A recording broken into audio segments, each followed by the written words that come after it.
wêreld is weggesteek agter blink kersversierings. Die ekonomie druk van jaar alweer nog meer.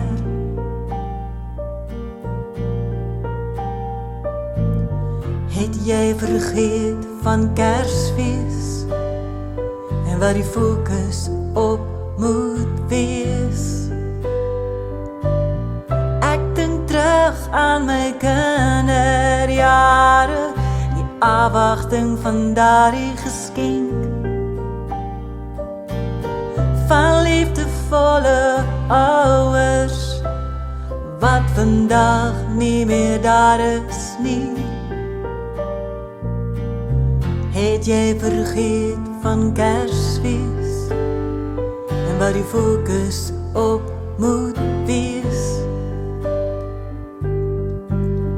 Ek het net een wens, dat jy sal weet dat Jesus ons grootste geskenk is. Ek bid vir jou en vir my ma en hierdie land vir vrede in Suid-Afrika. Koester als wat mooi is. Ek bid vir al die kinders, gesinne en families, dat ons die ware Kersfeesboodskap in ons hart hierdie jaar sal dra.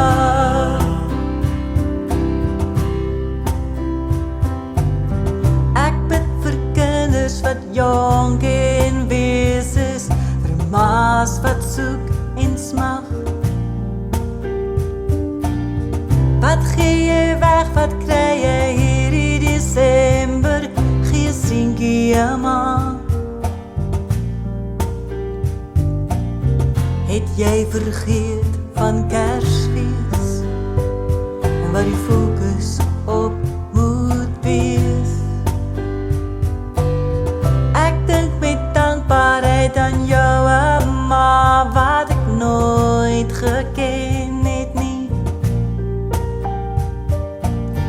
Hoe ek gebaar is vir liefdevolle ouers, vir ouers 'n Kersfees geskenk.